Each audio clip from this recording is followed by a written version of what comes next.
let it groove for a minute. Just let it take you real slow. Uh, uh.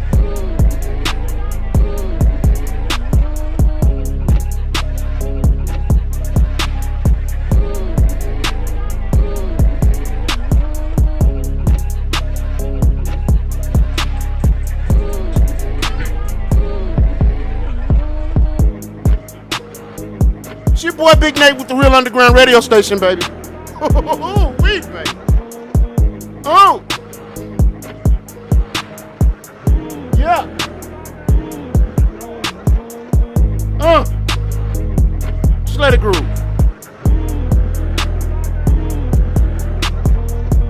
Mm. Gotta move your shoulders today.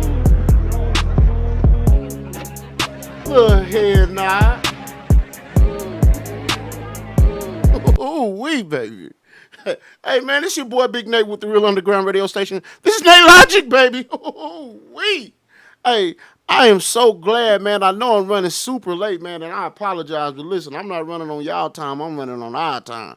And so you have to get it when we give it to you, man. So, but because we are here with one of our favorite guests, one of our most extinguished guests, one of my favorite people, state rep, Miss Vivian Flowers.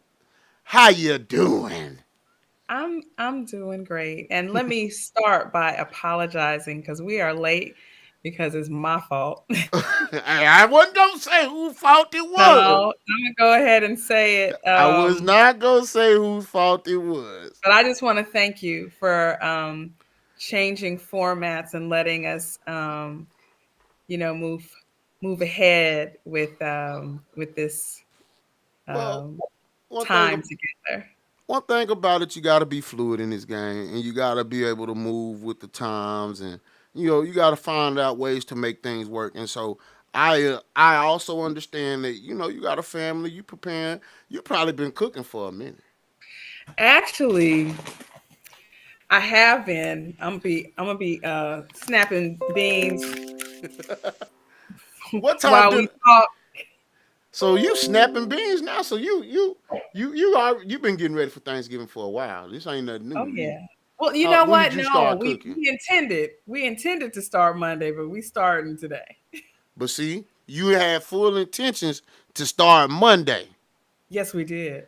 See, now, hey, real cooks know what they talking about. I made a post and made a comment to some friends that listen. If you really about that cooking life, if you really about Thanksgiving for real, you started cooking 3 or 4 days ago, probably Yeah. Sunday. And people was like, "No, we're not cooking." Man, no, my mama, when she was cooking like that, when she was still with us, she would start cooking Sunday. Well, we did start shopping Y'all started shopping. earlier in the week. Yes, we did. Y'all was putting it together then, but now that you got Setting it all together, menu. setting the Yeah. menu, putting it on Mhm. your mind. My mom would cook. Okay, so let's say Sunday, she would probably already have her greens done by Sunday, and so she's Mm. not cooking just a regular pot of greens. She's cooking a what they call them things. You probably when they used to. She's cooking a couple of bushels of greens. Yes. So she was cooking and cleaning greens maybe 2 or 3 weeks ago. They were stopping by the house with bags of greens, and that's what she would do in her pastime would be to cook, and she would cook enough for not just our family, but she would cook enough for a couple of families. And Absolutely. you would come by, you would whether it was just something she liked to do in her retirement was to prepare greens and just have some, and we would each get a bag or a pot of greens to take home, or come by the house and get you some greens or something like that. And she would have, even to this day, this might sound weird, we still have some bags of greens that she cooked. And I said, Really? yeah, we're not gonna take them out till it's a special moment. Yeah. So Yeah. Thanksgiving is my favorite holiday. It's my favorite time of the year. It's like Christmas without the commercialization and the mm, hustle and bustle of gifts. You I know, agree. 'Cause the I gift agree. is really like family time and stuff. Yeah, So yeah. You can't beat the family aspect of Thanksgiving, man. And I don't, not to be a downer and not to keep coming back to it. Once you're once you lose your mom, man, it turns different. So that's still a challenge for me, you know. But of course, we, you know, me, my brother, my family, and a lot of friends, we all get together and we host. This is our 8th year hosting a community Thanksgiving dinner. We feed. Last year we fed around 400. Our goal is to Oh, feed about wow. 500. So we do that. And my mom, before she left, and my auntie and all my family would come together and help us. We've done this at my mom's home church. So this is something that we're excited about. We're doing this is our be our this will be our 8th year doing a community Thanksgiving dinner, and That is awesome. yeah, we do it at we're doing it at Friendship this year. The last this will be our 3rd year doing it on Friendship on 42nd Street and right over there off of Hazel. So if you know anyone who may, you know, have some challenges and or just not have anybody to, you know, sit down and enjoy a Thanksgiving meal with, please tell them to come sit down and eat Thanksgiving with us, man. It'll be some really good food um, from a lot of great guys who can really cook. So, you know, I'm And the excited men are about that. cooking too, huh? Well, I mean, you know, so for instance, I got Dr. Wally's cooking some turkeys. One of my Viking brothers is cooking some turkeys. Hmm. Frazier, Emmanuel Frazier's cooking some turkeys. Me and my brothers are cooking one. Uh, Nice. Who doing and the dressing? this lady by the name of Jenny Hessler, she does some really Mhm. good dressing. So I can't. Mhm. I used to. A lot of people may be like, "Ah, I don't trust everybody's dressing, but her dressing is fire. Her dressing is fire. I gotta give it to her. It's not no stovetop, and Yeah, you know we real particular about our dressing. So her dressing is good. that's Um, good. it don't need no cran. It well, it do. Every dressing need cranberry. Are you a gravy person with your dressing? No. You want I'm dressing gonna go just ahead and say this. I don't eat meat anymore. I stopped eating meat in November of 2017. I watched this documentary called What the Health, yeah. I and heard it about that. just, yeah, it really impacted me. And you know, I miss bacon, but not enough to partake. I do eat seafood, all fish, all things seafood. Okay. And it's really about nutrition, as I get older, I just want to do my best to try to maintain my health and um, be around and have a good quality of life. And so, Mm-hmm. you know, it's it's and it's been a trip, like in these years and these going into my 50s. Mm-hmm. It's a different like nobody gave me the memo about Right. how Right. you How start important feeling it is. different, and some of the things that happens to your body when you're getting older. So, You know, I I've heard try to that. make up for it that way. Yeah, I've heard a lot of people say once they put down the meat that they feel different. They, You you know, do. there's a it's like a new experience, and you know, I don't necessarily I don't eat a whole heap a lot anyway. But what I Mhm. do, I like to fast. Uh, Mm. so I like to fast. Um, so when I I don't like the fast, you don't like to fact. fast. I can I mean, I do fast. it unintentionally. Just I get Hmm. busy Hmm. and then I don't eat until I get home in the evening or something. But I like food and I like to cook. I like different kinds of food. I love different kinds of cuisine. But one thing I've learned, like in traveling and going to different kind of restaurants and stuff, is Black people across the world cook a lot of things similarly, and Yes, that trips me out. Like everywhere you go, you know, the flavor is similar or the same. and you know the flavor is gonna be similar. It all might be a well. My grandma, instead of using this type of milk, she used buttermilk, and instead of using milk, she Yeah, used incarnation. What's this stuff? Evaporated milk. So there's evaporated milk. there's Yeah. a million different ways to do things, man. I'm Yeah. always excited to taste new ways of doing things, and even being meatless, you see a lot of different creativity. Am I Oh right? yeah. Yeah. I have a friend. Her name is Tiana Jenkins. You ought to interview her. Mm. She kind of got into her own fitness and Mhm. nutrition changes after she had her second child, Mhm.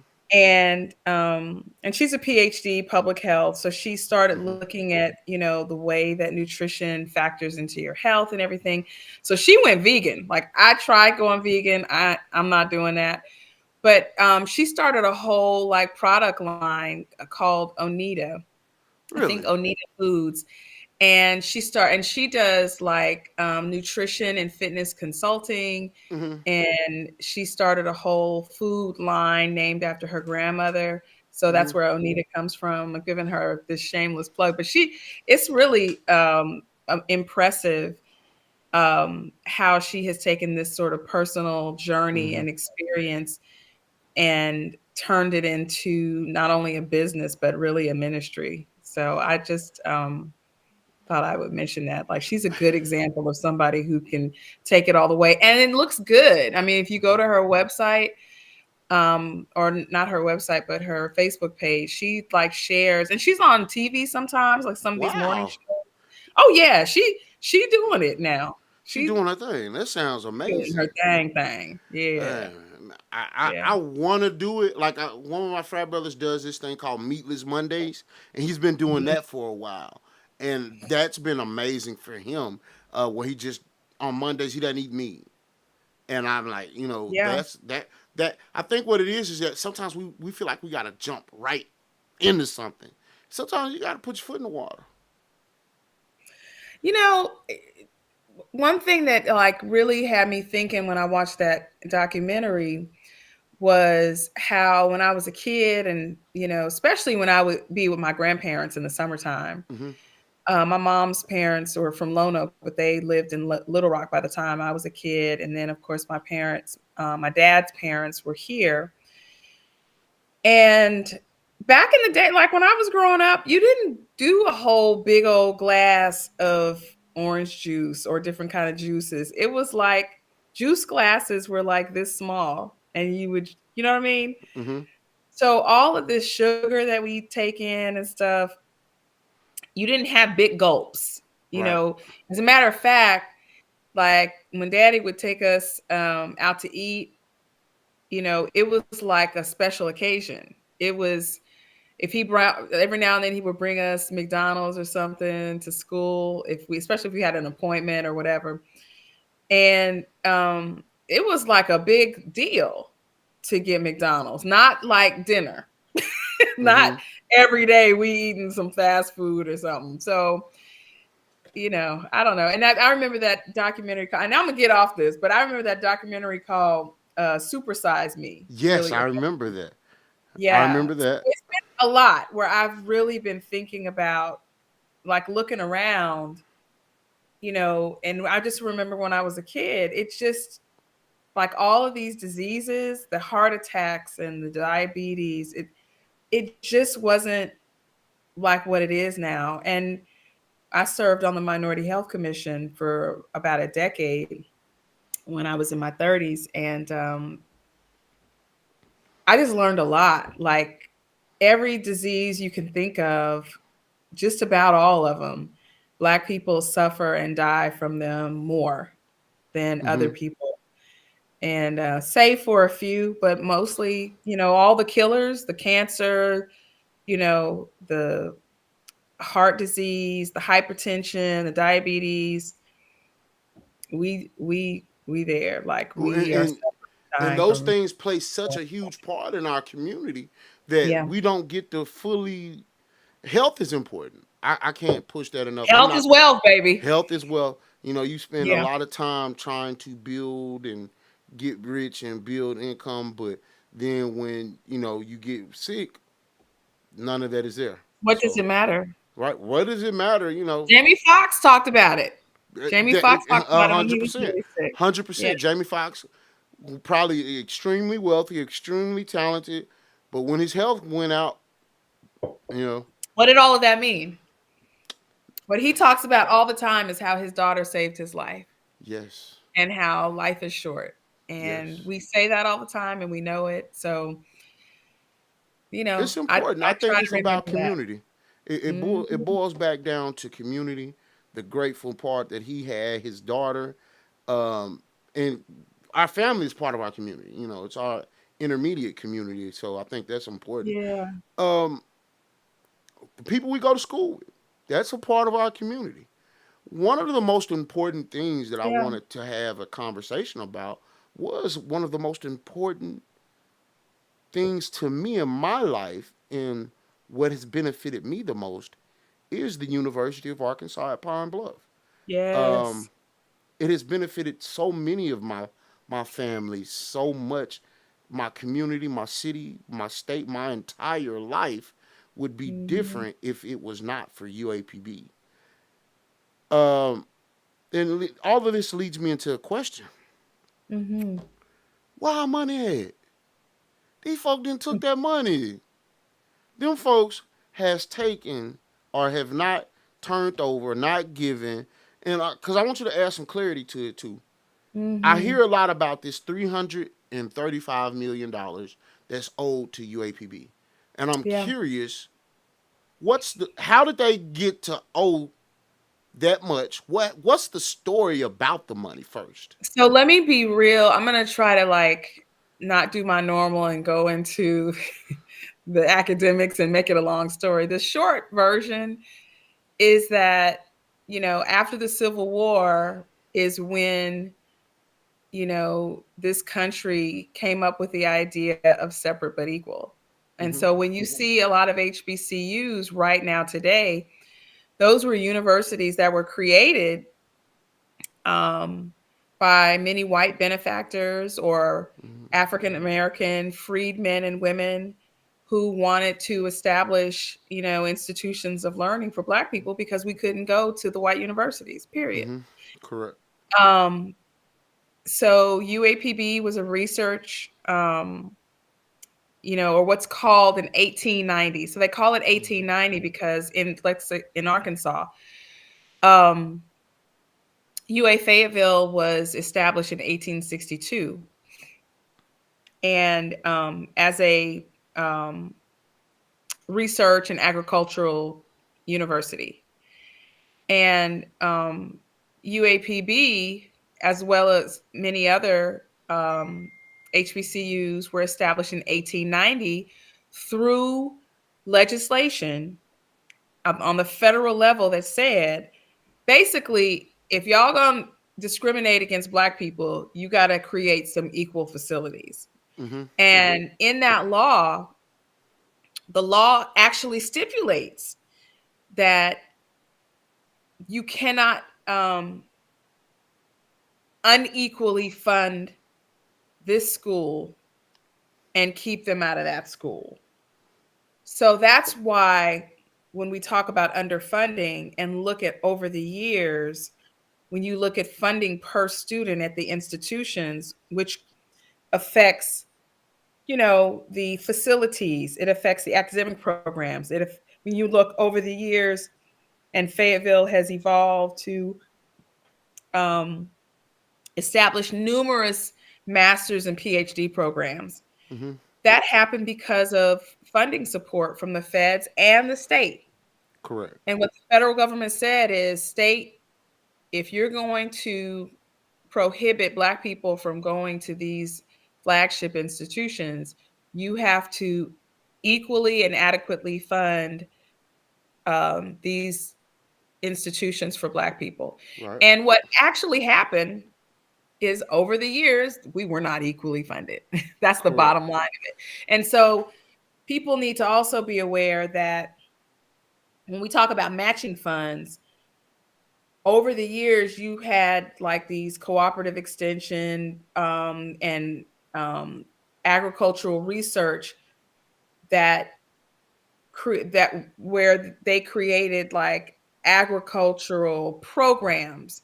That's separate from UAPB. So you have the experiment station and the cooperative extension sort of at the back of the university, kind of going toward the stadium, and it's on your left hand side once Mm-hmm. you pass the dorms.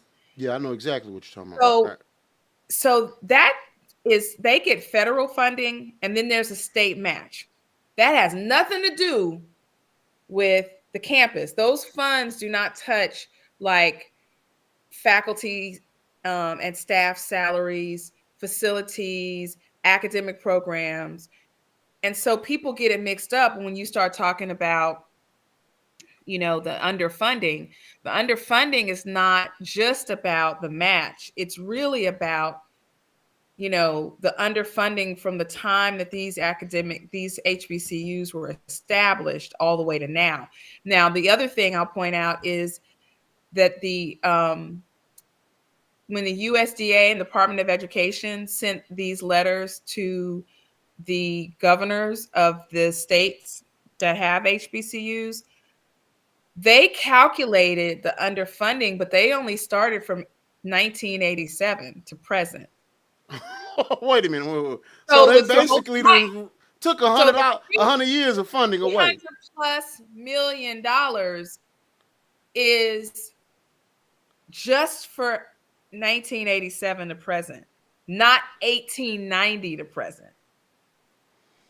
Wow. So that is part of the larger conversation that the Legislative Black Caucus is having with the governor's office and with other legislative leaders Hmm. and with alumni, because back in the day, a lot of these universities sued to get Equal funding funding. and to Right. get adequate facilities and stuff like that. And that was just in the moment at the time. That wasn't going back to 1890 and the federal law that stipulated that, these state institutions needed to pony up and equally support HBCU. So that's that, we still working on it. I've been looking at this and talking about this and working on this for really over a year, because I serve, for a national legislative organization for Black legislators, and one of my colleagues, Representative Harold Love, out of Tennessee, he worked on this issue and was successful in getting over $500 million in funding from the state before all of this. So And that was precedent has been a separate set. pot of funds. So this has been an ongoing issue. Hmm. A couple of years ago, Forbes magazine touched on this, and their number for Arkansas is 400 and something million. Now, I don't Wow. know how they calculate, but this is a thing. And when you look at the state of the physical plant, like the buildings and the lack of resources to maintain the buildings, to recruit, to expand programs, academic programs, and compare that to the other, you know, um, the other agricultural research Hmm. institution, um, with the underfunding Is a is real issue. Right. it's Right. real and it has a real impact. And you can even talk about the impact between, um, the HBCUs and what that has meant to the communities that they're in. UAPB sits right here in Pine Bluff, Arkansas. Right. And we know what our issues are, right? And I know Right. we'll talk about that later on, but Hmm. look at just about every city where there's an HBCU. It's no accident that the underfunding impact affects the city. And it's no accident that those cities that they're in are also underfunded in many ways. Right. I think it's no accident that. Well, I think it's no accident that they're underfunding these our institutions and other HBCU institutions in the areas that they're in. I think it's no Yeah, accident that they're saying that, hey, oh well, and they've kind of cornered us to the point where they're saying, and what you gonna do about it? that's a really good question. What are we going to do about it? Because it's like They know that they've not been fair on the funding. I absolutely believe that if this was Fayetteville, UAM, UCA, any other school underfunded like this, dealing with this, it would be it would be a big fight. And because it's us, it's like they continue to push at us and continue to say, "What you gonna do? We don't. You oh well." Well, So and to your point, let me make a really important point is that the status of UAPB as an agricultural research institution that's federally funded, mhm. that means that it's just Fayetteville and UAPB. So there is no comparison when you look at other UA system universities, because only UA Fayetteville and UAPB are designated for those agricultural research and cooperative extension funds. So basically, all the funds have been going to Fayetteville. Am I understanding this correctly? Well, we've been getting It's not some, all the but not funds, equally, not an equal amount. but it's not been correct. It's not been equal. Okay. So So if that is our comparison hmm right hmm there. It's the comparison, and obviously it's a much larger hmm institution, but you look at, you know, the really you look at the framework, and then you look at, per student, what kind of funding is the state investing? so let me ask you a question. Mhm. And is this kind of clear it up a little? If the UAPB is getting, if a student at UAPB speaks specifically for funding, right? If a student Mhm. at UAPB is getting $20, a student at U of A is getting 100, and that's just not that number, but just using that number as an example. I don't want to say that, because I know over in recent years the funding structure has changed and it's improved. hmm So now, Um, recently, so if a student at UAPB is getting 60, a student at Fayetteville is getting 75. We still is it equal maybe, now? but it's hard, and this is the weird thing in trying to figure out what the number really is and of hmm underfunding, because if we so for example, when our enrollment goes down, then we have fewer students with similar state funding. hmm So it makes it look like the investment is more because it's fewer students. When you're setting it up, the math doesn't math in the Right, same way. right. I understand that. So yeah, I'm just so I want to ask you this: what can we do good about it? Is question. there legislation that can help with the funding? That's what Omar Allen asked. What can we do, normal everyday citizens? What can we do to help get our school West Old? Yeah, I think it's particularly alumni. Mm-hmm.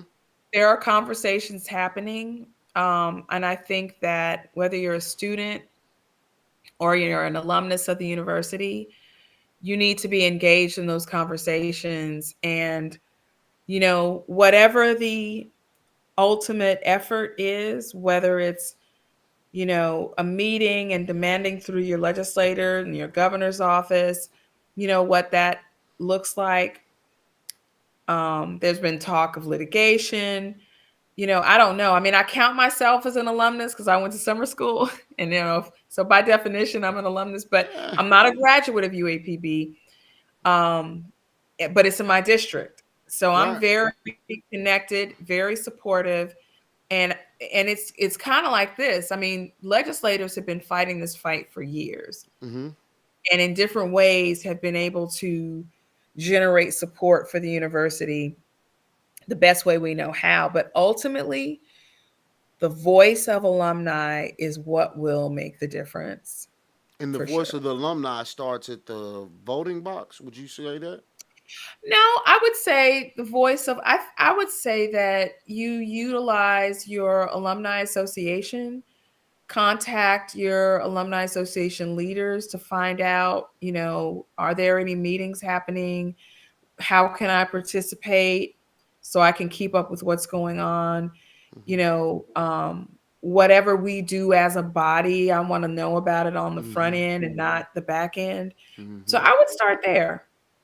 I think it's extremely important for us to get engaged because at the end of the day, we send our children as a part of our community.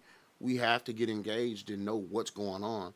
And I think so often we get so caught up in life that we forget about the Yeah. important things. And this is Yeah. extremely important because it's basically if we don't do something about it, eventually UAPB is going to continue to be underfunded and continue to drown.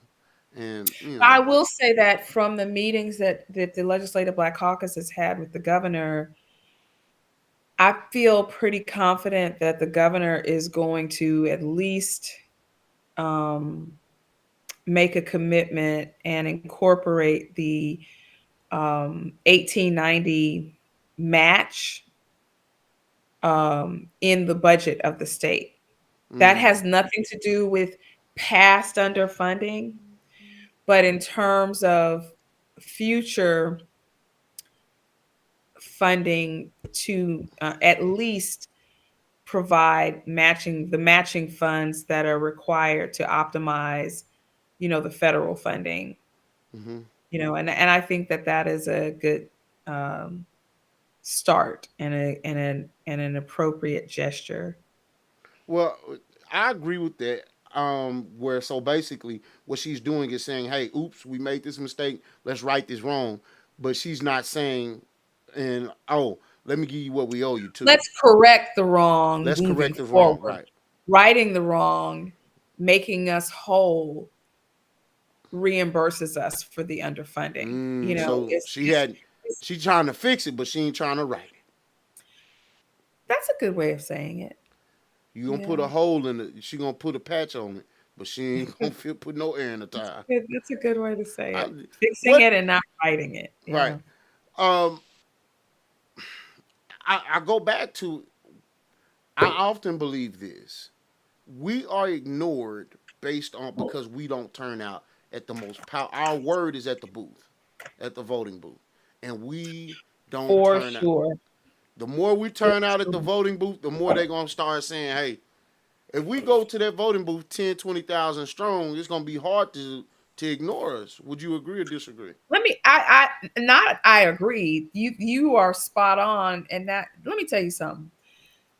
The biggest voting block in the country are young people, 18 to 40 young people.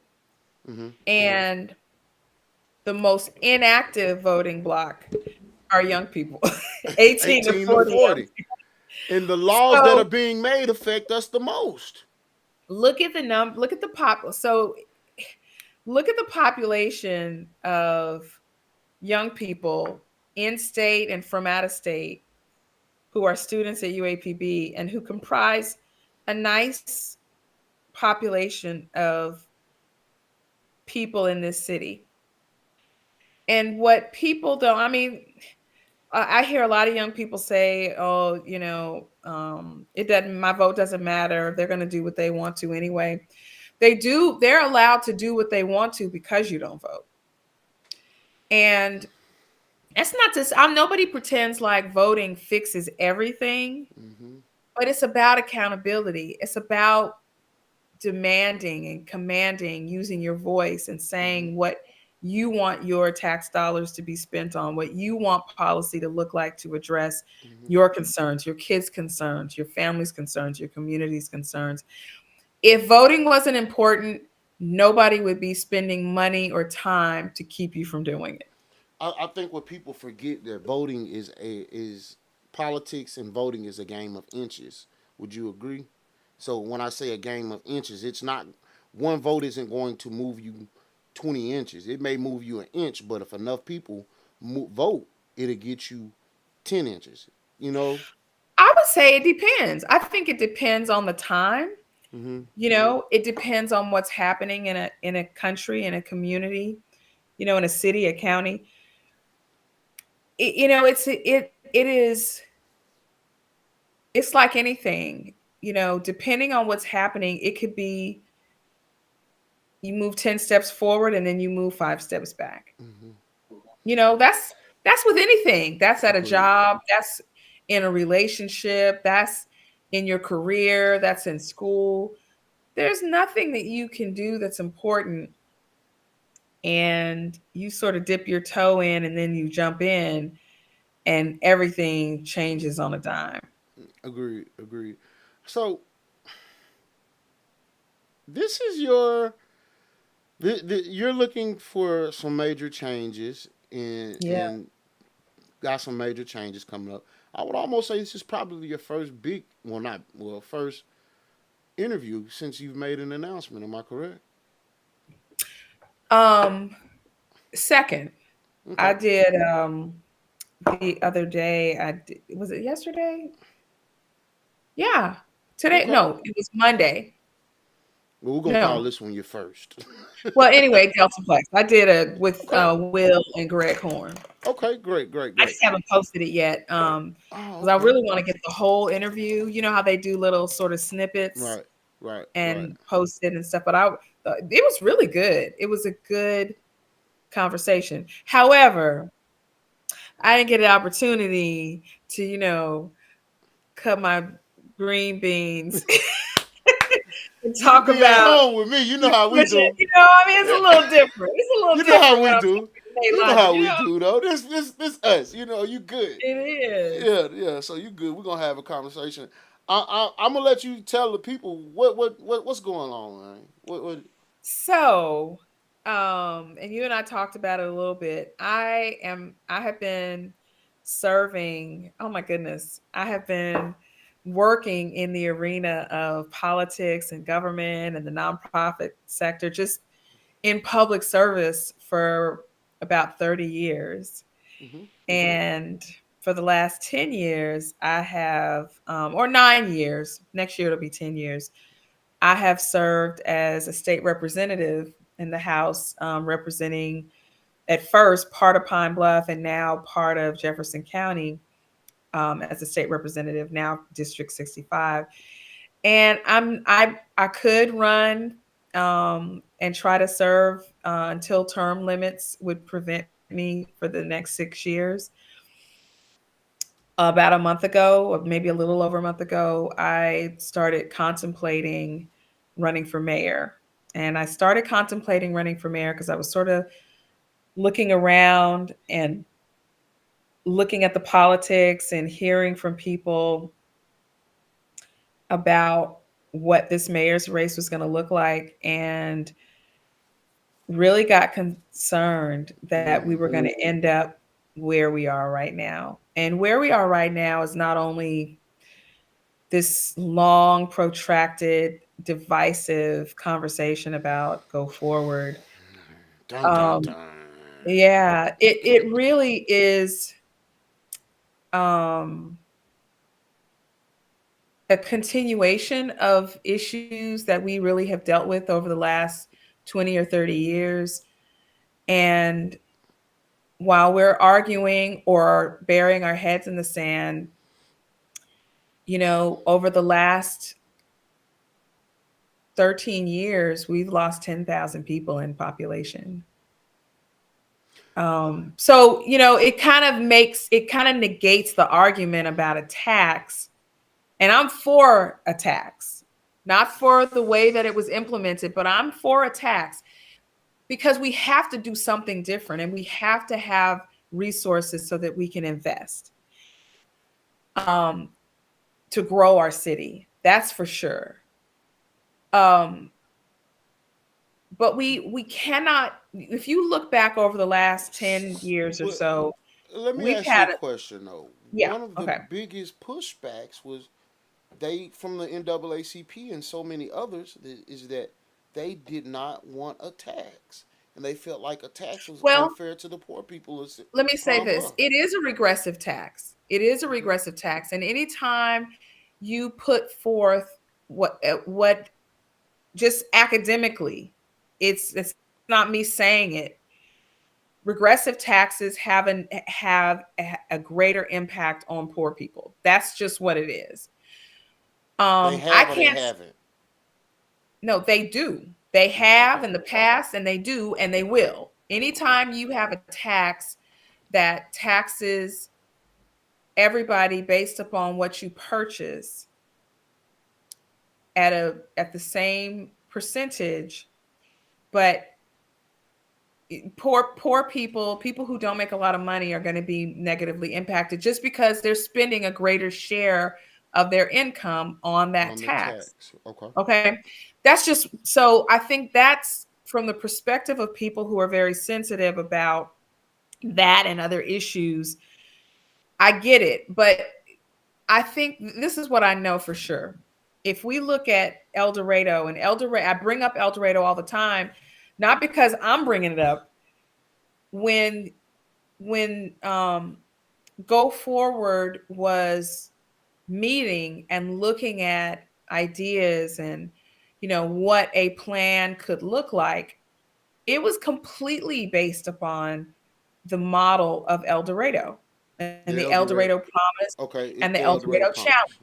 Okay. They did a Promise scholarship, which Hmm. they generated that money privately, and then they did a tax, which they utilized their dollars largely on infrastructure, doing things to bring business to attract the private sector.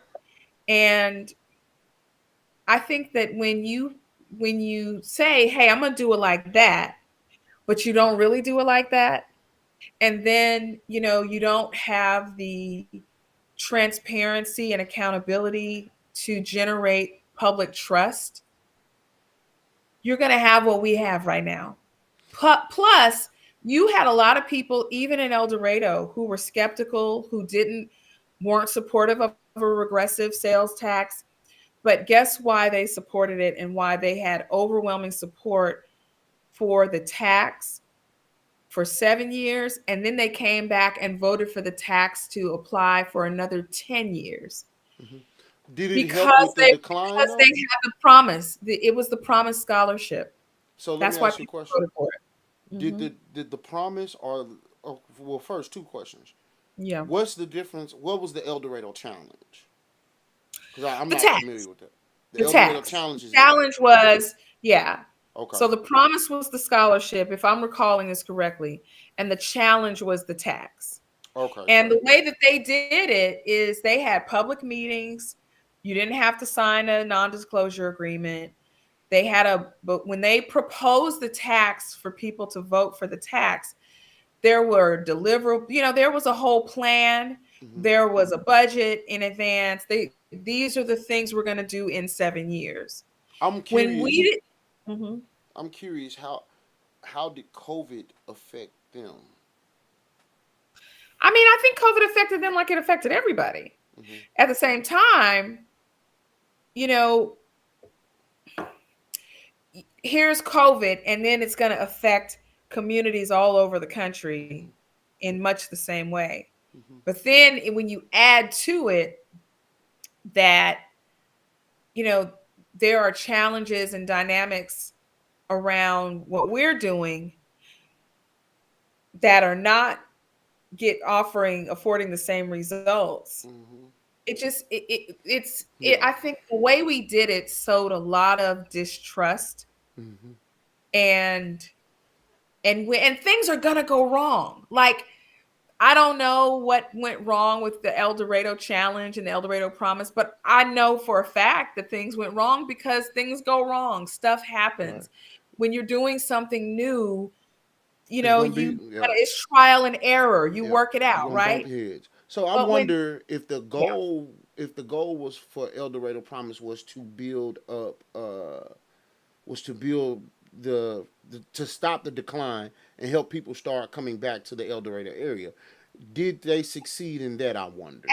let me tell you what happened. And I'm going to send you, there is an actual study on the effects. The El Dorado Promise Scholarship um, helped ensure that those students on all levels improved in their math scores. It was inconclusive about literacy, but when you look at how they were losing students just like the Pine Bluff School District is losing students. Okay. It wasn't so much that at the end of the period and in time where they started doing the research that all these people were moving to El Dorado because of the scholarship. But what happened is all these people who were leaving stopped leaving. And then you did have some people move. So if they had like this, and I don't remember the numbers, but let's say hypothetically, they were losing 3% every year of their So it stopped enrollment. the basically it It stopped the stopped the decline. decline and there was some attraction. But anytime in any community, you're always going to have attrition. You're always going to have Right. people leaving, Right. people dying, people leaving Right. for a new job, people. So So you're always going to have that. but the But when you, decline wasn't at a 10 anymore. The decline went to about a 6, 7. more like a 3, 4. Okay. Okay. All Yeah. right. It was a Because very significant slowdown of the decline. And they can point to where people did come or stay because of the Promise Scholarship for so it's sure. been proven that it works. Absolutely.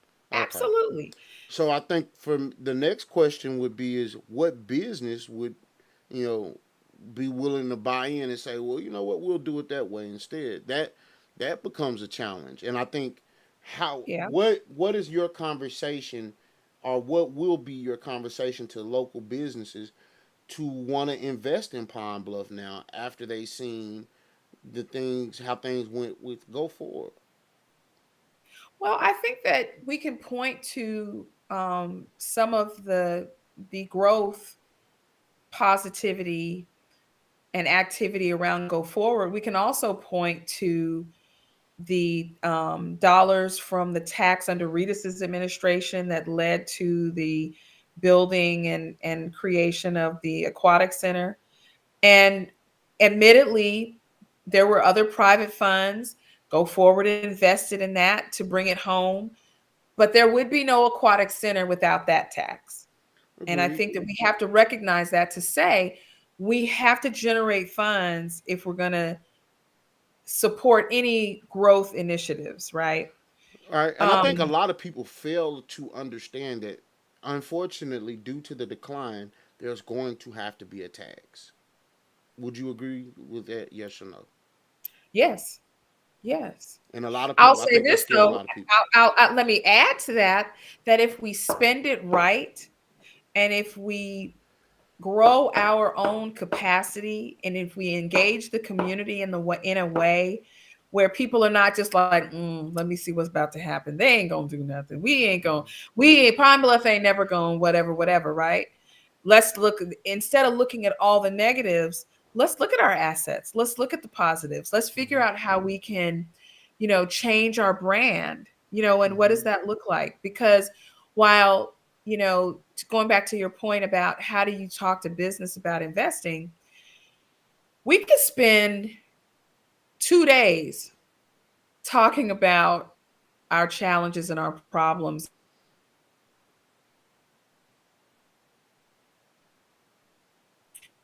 but we can spend 10 days talking about our history and talking about our assets and talking about our opportunities. And all these students in the Pine Bluff School District and in other schools throughout the city who are doing well.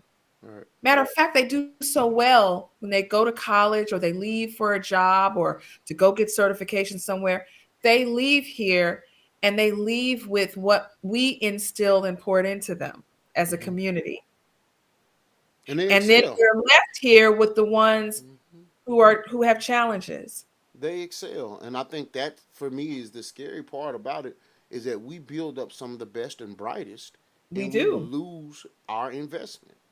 We But I lose think our that's investment. the conversation we have with business is Mm-hmm.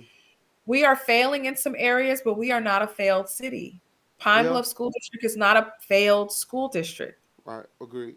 And But that's here, one thing that's so terrible about these grade categories of it's an mm-hmm, F school. Because then that makes people think, well, all the students are failing and all the teachers are failing and all right. the programs are failing. And that's not true. It's That's just not not true. true. I agree, but how do I think that's going to be a heavy conversation.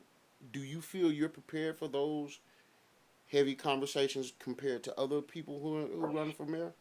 I am, because I understand that it's not my conversation, it's our conversation. And one of the things that we have not done historically is engage young people in that conversation. Mm-hmm. When you get our best and brightest, when you get our average students who are also best and bright in their own right in front of these folks who don't know those students, who don't interface and interact with our students, Mm-hmm.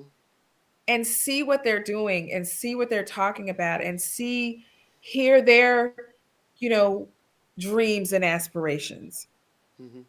That's what we got to do. It's not about what I can say, but it is what I can do in leadership, in putting these kids in front of business leaders, in front of community, to say, this is our future and this is what we have to pour into. This is why it's worth the investment. Mm-hmm. I agree. I would say that we churn out through UAPB graduation, CR graduation, we're churning out about 1,000 students. Well, I don't know, anywhere close to 1,000 students graduating every year through CR, through UAPB, even through Jefferson, who might have graduated, JRMC, who might have graduated from the nursing program. We're churning Right. out about 1,000 students every year. That those are our greatest assets, and we need to be figuring out how to retain them. That's right. I think that's Well, important. and it is, but and it's not even about, hey, stay here. It's about, here are some opportunities. It's Mm-hmm. not, I'm not going to beg you to stay cuz I want you to and it'll help us look better. Mm-hmm. How do we create opportunities so that you can see that you can start a business here? Mm-hmm. You know, we can expand, our retail um, footprint so that our quality of life is what people who love Pine Bluff need in order to stay. I don't know, man. The Ooh, some of the what's most that? Oh, I don't know. And I'm gonna just be brutally honest. I please spend a lot. do. I spend a lot of time. I live in Pine Bluff. I love Pine Bluff. Mm, It's tough, and I'm just keeping it real. How do and how do we right now? There's nowhere even for us to go watch a movie in Pine Bluff. right. But let me ask you this, though. You're right. And that's something I think that we have to pay attention to and strategize around. But whether it's Go Forward doing it or the city doing it or other public private partners doing it or all of us doing it together, when Go Forward was talking about bringing a movie theater to Pine Bluff, I don't think you were saying, oh, I don't know if it's gonna happen. You know what I mean? Right. If it's an idea that we can wrap our brains around and then work together to make it happen, then it can happen. But that's never going to happen as long as we stay divided and think that if we don't do it this way, then it can't be done.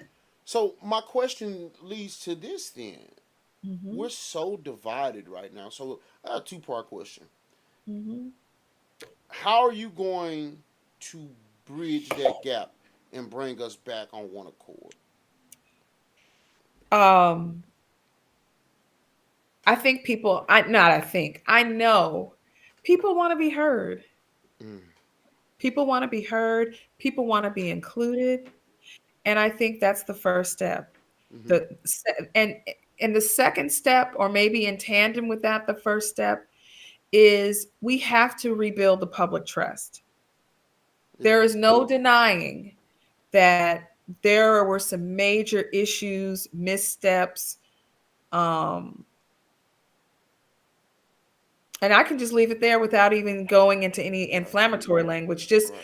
that caused people who were previously supportive of Go Forward to lose faith and lose trust in what was happening. Yeah. And you can't continue and not stop and acknowledge. Think about it in any relationship. Mm-hmm. In any in any relationship, if I am um, working for somebody and I make a huge mistake as an employee or as a leader in that Mm-hmm. organization, and I just sort of glaze over it and say, "Well, I'm not going to do that again," and then let's keep going. But there's no conversation about what we're going to put in place, what Mm-hmm. mechanisms to ensure, hey, I understand why you might feel a little apprehensive Mm-hmm. about moving ahead in the same way. So let me stop and talk about the changes we'll make so you will always be able to go back and see that that will never happen again. It can't Mm-hmm. just be I say it. Mm. You know what I mean? So you feel like It's it like should have been communicated you have about to and communicate. corrected. Okay. Think about it. I mean, any relationship. Well, I don't care if it's you with your church. I don't care if it's you with your boo, your husband, your kids. Any relationship, There has to be even communication, even right? if it's someplace where I shop regularly, right? And then all of a sudden, Mm-hmm. I I'm no longer a customer that matters. Right. You don't give me the same product that you promised you give me and that you've been giving me. Right. And you but you take my money. Yeah. I fully agree with that. You see what I'm Um, saying? messaging is important.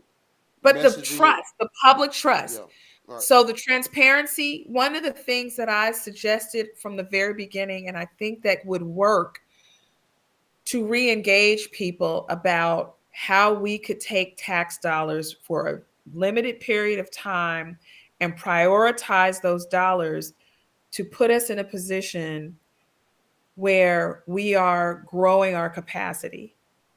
So, for example, the tax, what is it? The public safety tax. And I'm gonna keep it 100. You can't raise the salary of the chief and the deputy chiefs, not do anything for your rank and file in law enforcement. So you feel like the rank and Hold file on, should have got a. let me finish. Let me Go ahead. Go finish. ahead. And then say we're gonna do a tax so that the people on the ground can maybe get some bonuses and we can afford to pay for everybody's, insurance or fringe benefits. And then some of this money is going to go to the city to determine what to do with in a tax, in a public safety tax. But nobody's talking about the fact that we've already put it forth a public safety tax that just sort of melted away into the budget. And there's nothing specific that says we're going to do this, and this. No specifics about the You know tax. for a fact that our city is extremely dim at night. It's very dark. It costs money to improve and the lighting in the city, and not just along the major stretch, but in people's Not in the communities. neighborhoods. It And costs money. so If here's we what don't I can dedicate add to that dollars though. to that, go ahead. Go ahead. Here's what I'll add to that, and this is Yeah. because I have I've had relationships and talks with these young men in our communities where I've sat at the table with plenty of them and dealt with a lot of them.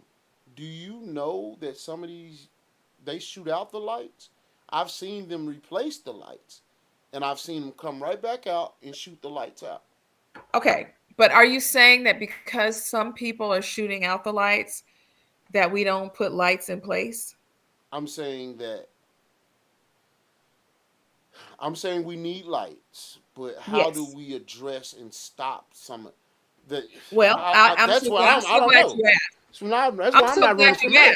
asked because the second thing we need to do that we don't have in our city, while we boast one of the highest homicide and gun violence problems in the country for a city of our size, Hmm. We have no camera system. People think we have cameras because some of them are on those traffic lights. Mm. Those are Department of Transportation lights that like count cars.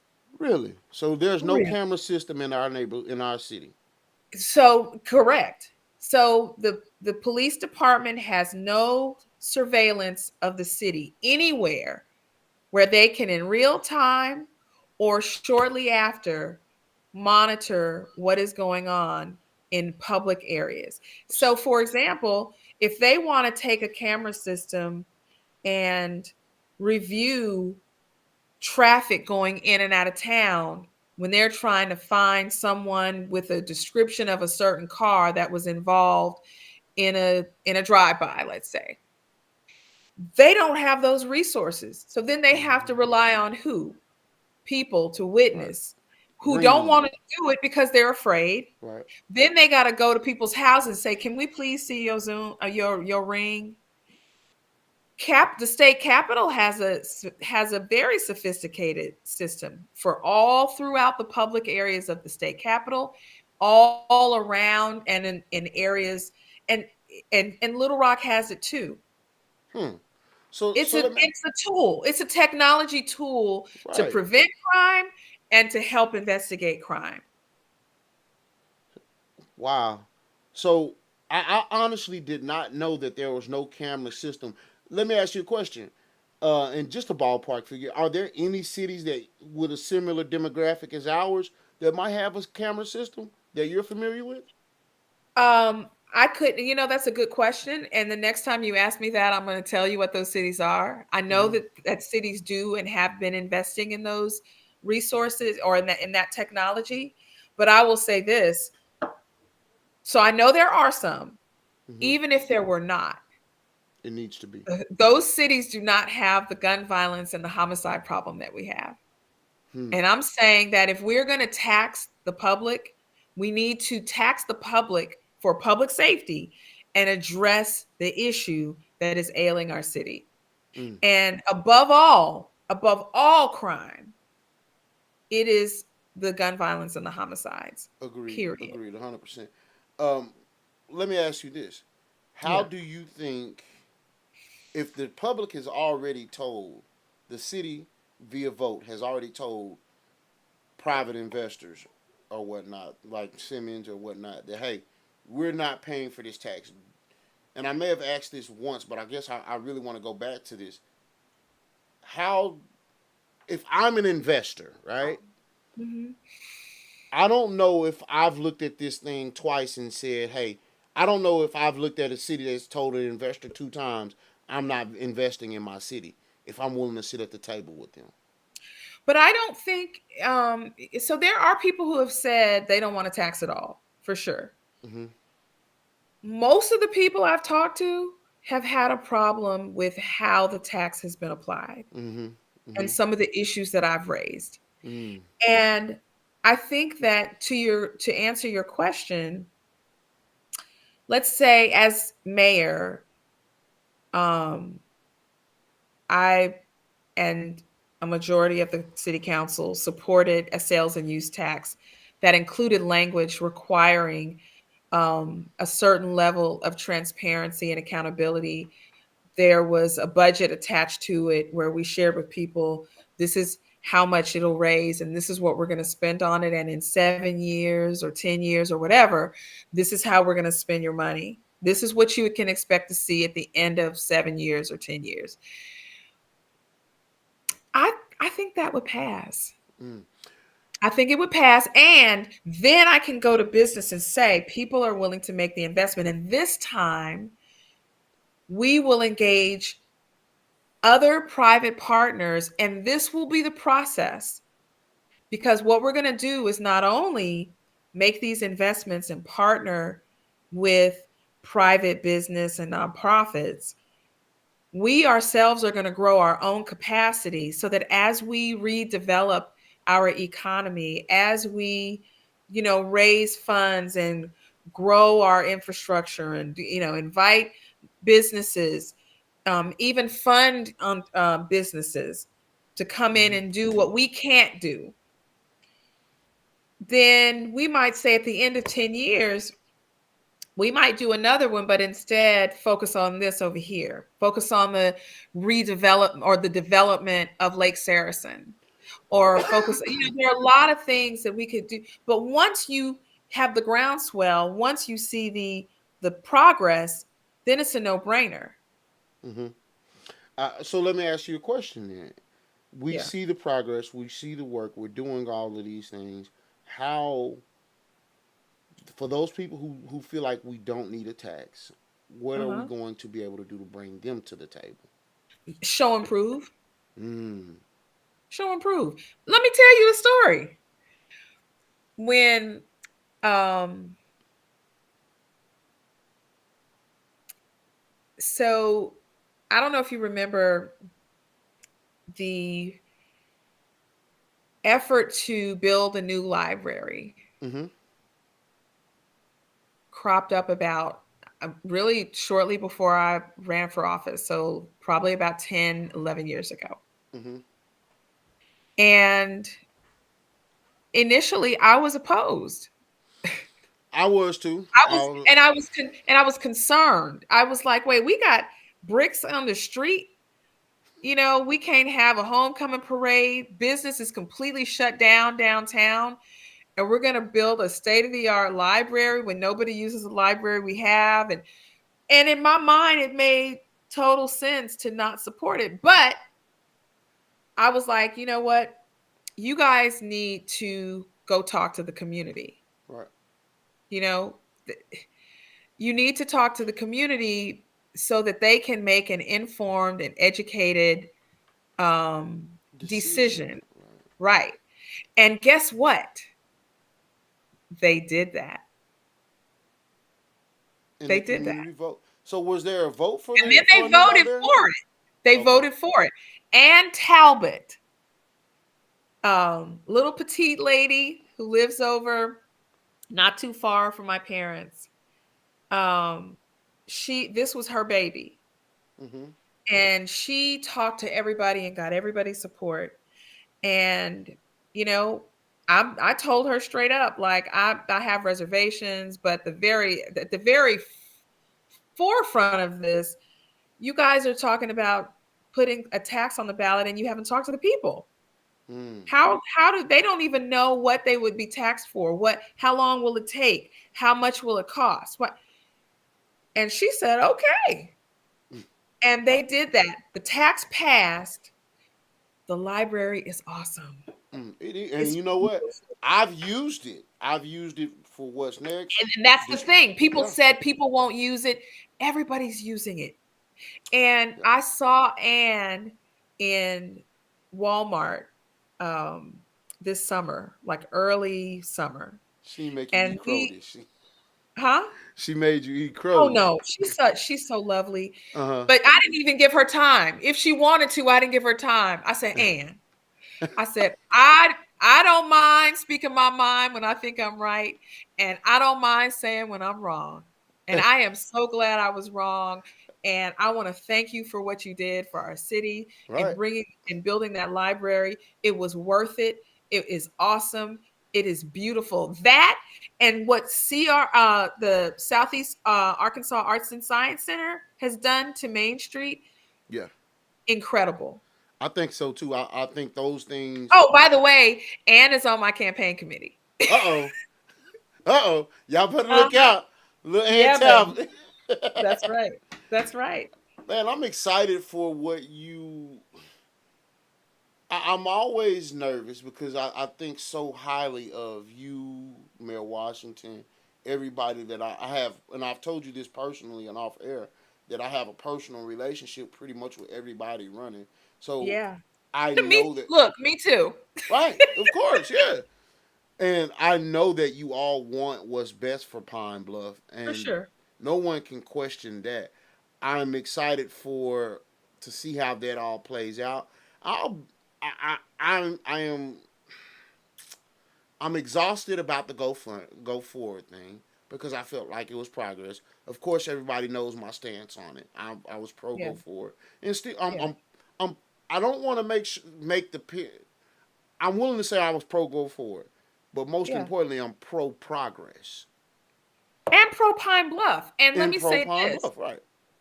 Go Forward is a private nonprofit, Yeah. and they raised funds for projects that they were interested in seeing through in partnership with the city. Mm-hmm.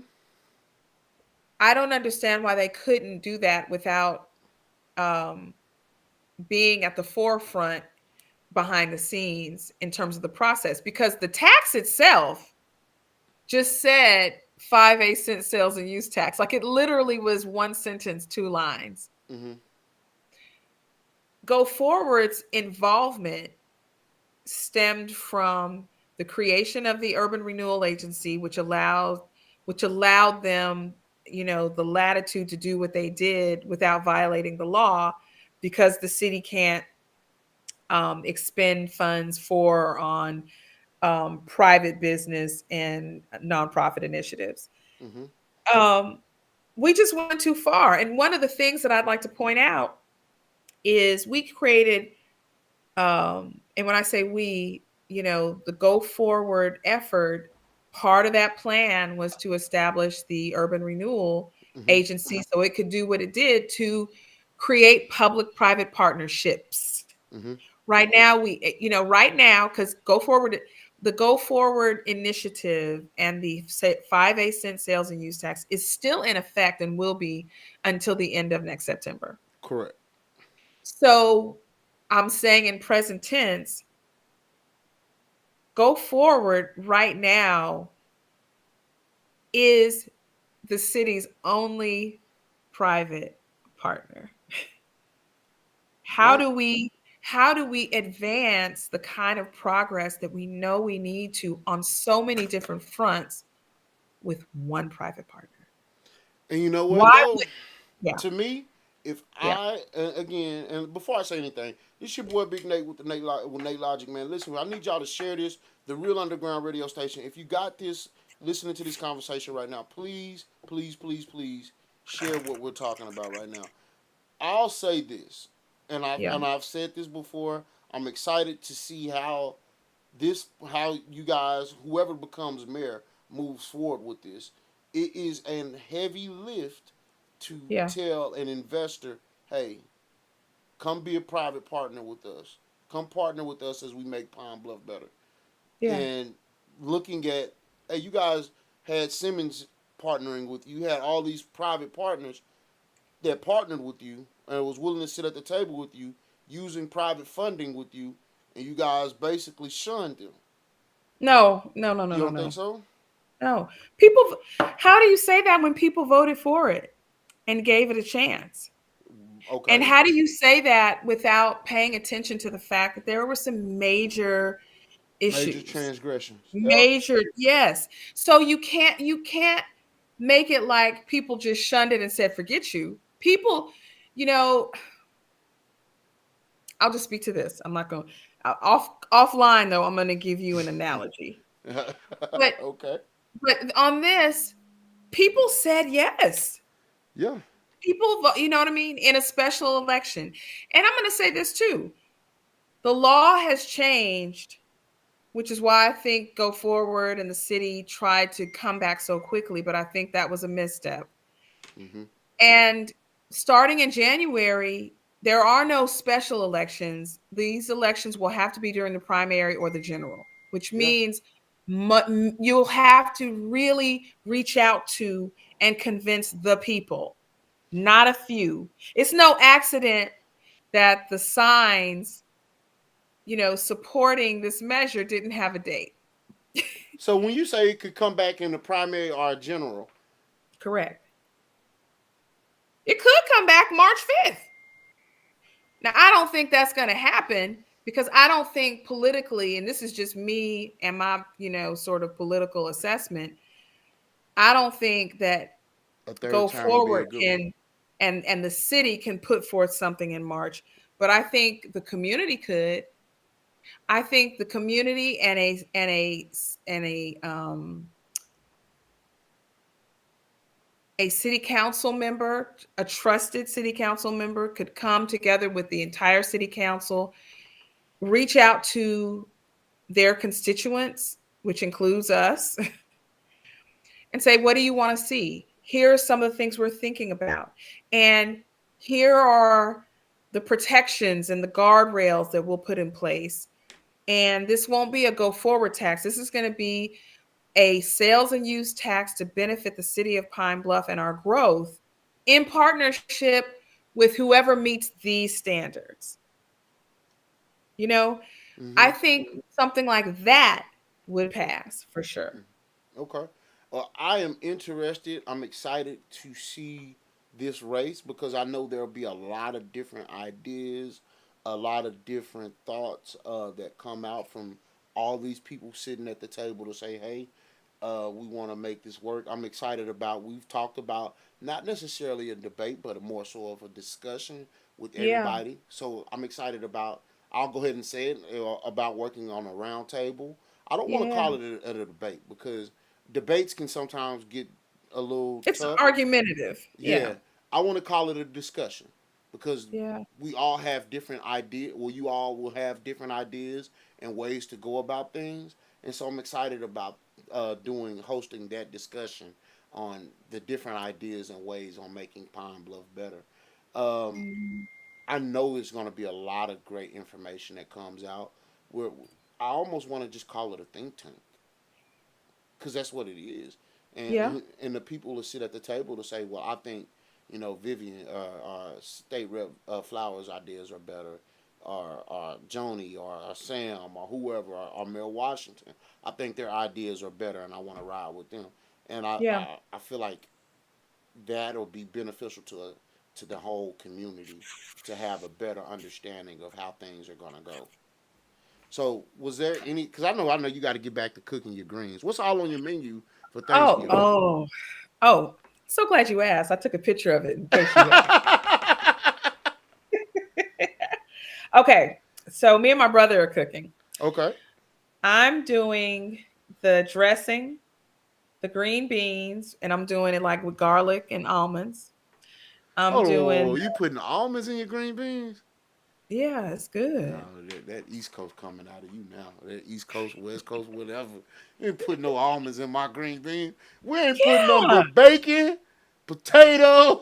Well, I don't Ain't do bacon no more. I got to do something. man, you I could got put to have a some. protein, man. You could put some tofu in it or some, No, I don't like some tofu. turkey Mm-mm. bacon or something. I don't do tofu. Uh, Almonds and green Candy beans. yams. Let's get to the real stuff. Let's Oh, get. Come now we on now. talking. Now when the candy Candy yams, yams, okay, okay. collard greens, pecan pie, and then Ooh for wee, baby. myself, I do fish. I'm gonna do a salmon fillet. So So yeah. my brother is cooking the mac and cheese, and my mama's gonna make the black eyed peas with okra. Ooh, I love Um, that. my brother said he gonna do the salad, but I'm gonna do the salad because he don't be knowing. He's gonna butter the Salad. What we need rolls. salad for dressing for Thanksgiving? We don't eat salad on Thanksgiving. Yes, we do. I do. We don't eat no salad for Thanksgiving. You need some greens, sir. That's what we eating the collard greens for. That's okay. That's not a green. It Oh, is. but It when they, is, but we be cooking the mess out of them greens, and yeah, usually with some salt meat. I mean, yeah. No, no, no. See, here's the thing though. I have what? evolved. You put that smoked turkey in them greens. Yeah, Touchdown. Ooh yeah. wee, baby. You put That's what some of Mama this. used. You put you some smoked turkey. They eat turkey tails. I ain't crazy about turkey tails, but you take you some god dog on me some And smoked you got to turkey put some leg. garlic in it too. Yeah, you got to put some fresh garlic in it too. Some fresh garlic. Oh my Yeah, god. Some onions and bell a peppers. little bit of cayenne pepper, just a little bit. Ooh wee, baby. Oh. You saying cayenne pepper? I prefer Uh huh. crushed pepper flakes. It's too much. Just Nah. you got to get the just the pepper, the pepper flakes. When you biting into it, you might get a little Might hit you. peppercorn. Yeah, it I'm might hit saying you. the texture is important though. Like you Yeah, can taste is important, but texture is important. yeah, And yeah. I hate when something like get up in my teeth or Mm-hmm. Yeah. but you can still have the flavor with just using the cayenne pepper. That cayenne pepper hot. But you got to know how much you can't be heavy handed with the cayenne pepper. So this year we grew some jalapeno peppers. I got some of them. I'm gonna put some of them jalapeno peppers in my greens. Yeah, not much. Maybe like dice them up real good and put them in my Well, greens. good luck with that. Ooh, wee, baby. So again. I'm excited about our community Thanksgiving dinner tomorrow. We plan on feeding upwards to 500 people. We've Where are you had doing that and what time? we start serving people at 11 a.m. We're doing it at Friendship on Hazel. Let me get the exact You around address the for. corner from my mom and daddy. Yeah, yeah. Stop through and get you some. Get you. Well, we ain't gonna have too. Well, we ain't gonna have too many I'm gonna meatless tell you. meals. Let me give you an idea. Next year, Uh huh. invite people to bring food to drop off. Hmm. They do that for Like, Christmas. They cause do that. my specialty, and I can cook, but my specialty on baking is pecan pie. I It's need a my piece. pecan pie is really good. I need a piece. That's Yes. my So favorite I thing. would love to bring some pecan pies. My auntie does German chocolate cake really well, and she also does sweet potato pie well. My mama makes a good caramel cake. So it would be nice if we could like gift something and bring that to what you're already Okay, doing. So just that'll be FYI, great. That'll be yeah, great. like tell me the date early and I will bring food. Okay, I got you. Yeah. I'm gonna hold you to that. Was there Okay. anything else that you wanted to One enlighten the last people on? thing, and we talked about it a little bit, but I really want to press how important it is for us to invest in our kids.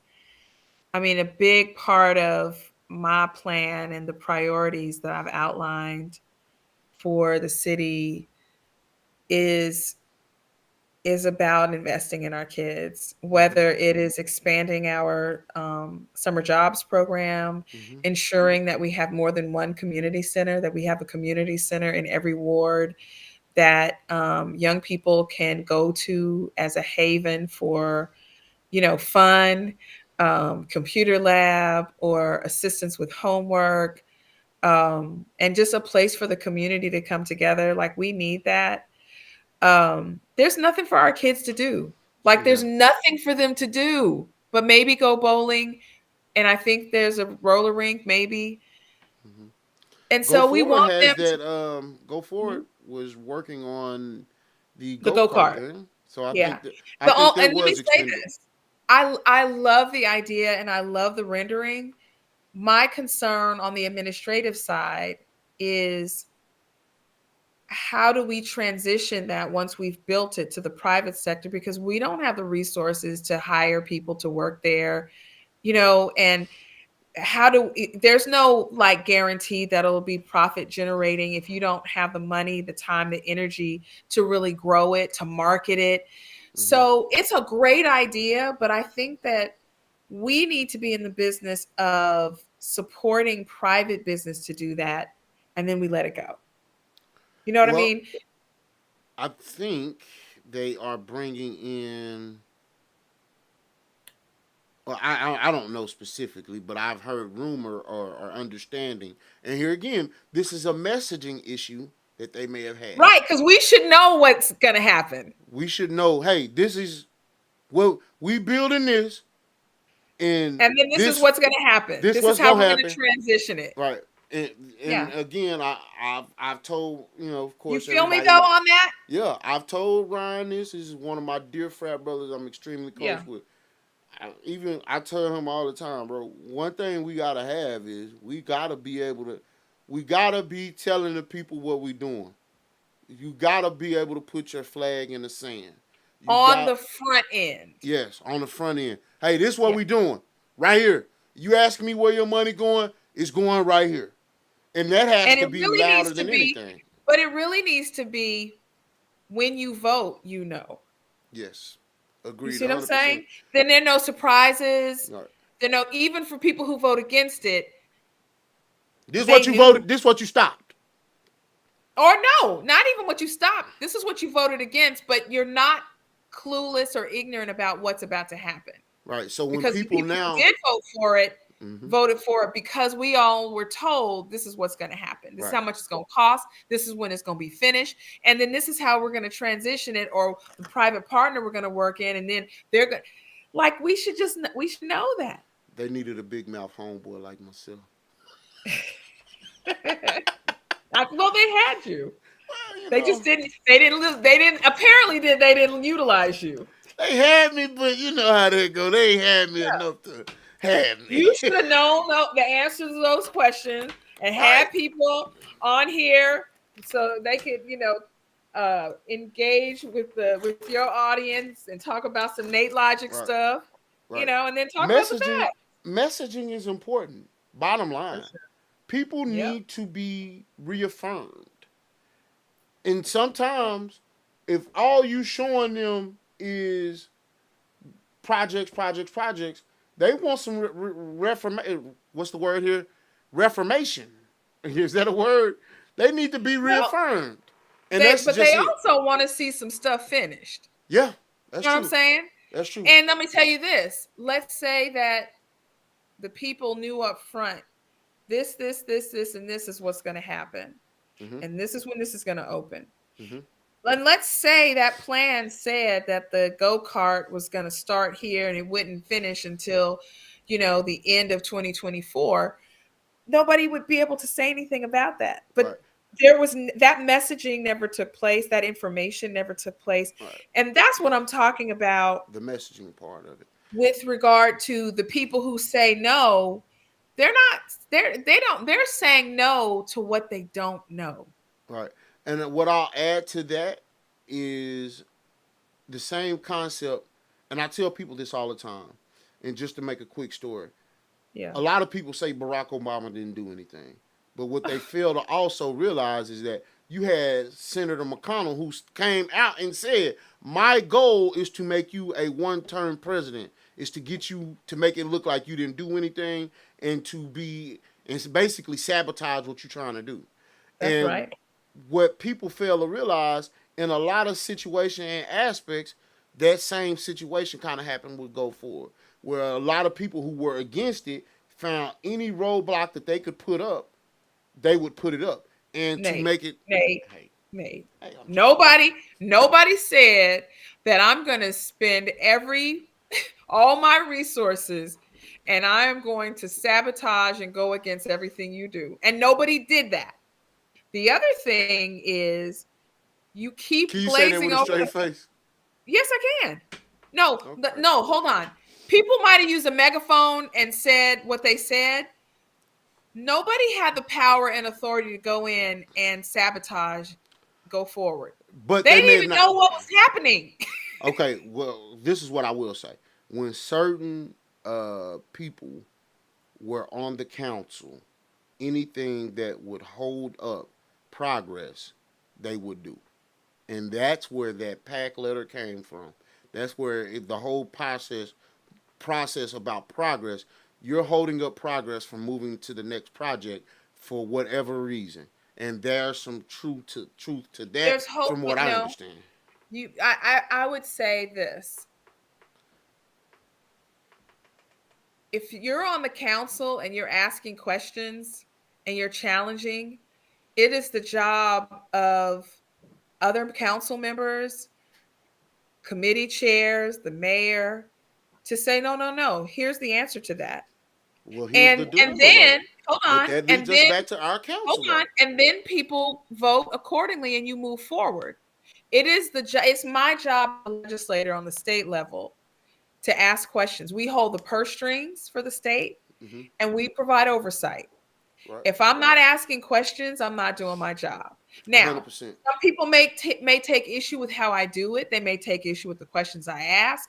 I might be inflammatory, for what you're talking about. And then I will suffer the Ramifications. consequences and repercussions, right? But what if those questions and those things stop progress? Is that possible? How do questions stop progress? Or not necessarily questions. What if, okay, let's say let's say you're on a specific committee and we can't Okay. move forward with with this project until you approve it. The same concept right now with Senator Tuberville right now is holding up confirmation for goo gobs of people Well, in the no, but let me military. say the different. No, the difference in that is one person on a committee does cannot hold up progress. Two people Hmm. can. They on these city council committees, there are three people. So one person cannot hold up progress. So Hmm. I can be on a committee in the city council and raise all kind of hell, but it won't mean anything if the other two people on the committee say, that don't look, well, she ain't, she Man, crazy, whatever. Right. right? Yeah. And they vote it out and you keep it moving. Yeah. Tuberville is a US senator and no appointments for judge for no judicial appointments can move forward if the nominee from from that senator's state doesn't get the approval. Like that's a case where one person can stop the show for sure. He has definitely done it. On the city council, when you're dealing with legislative bodies, you're dealing with more than one person. Hmm. So one person cannot stop any show, is Okay. my point. Okay. Well, and see, a learning opportunity, right? Yes, That's why you my people, because now I know. that's right. When now somebody tell me that was like, nah, that ain't what Vivian told me. That ain't what Mayor Flowers told me. Let's go and talk I it. mean, it's just, I mean, that's the truth. That And, ain't and what Mayor Flowers said. What is you doing? call it into existence, Hey, baby. speak it up, baby. This your boy Big Nate with the Real Underground Radio Station. This Nate Logic, baby. Hold on I one want to show second. you one thing. Show me. Got Oh, you got got them them all greens. snapped. Uh, Got them they all snapped. they ready for them almonds now, ain't they? They show up. They ready for them almonds now. No, well, they're ready for a little bit of marinade right now. Oh We're gonna get them man. cooked up tomorrow, but we're gonna marinate them tonight. Uh oh. Uh oh. I say we forget. I sure enjoyed this conversation. I always enjoy talking to you. I feel like I feel a little bit smarter every time we talk. I'm ready for some type of test now. Hey, if they gonna run against you, they better think it over though. Oh!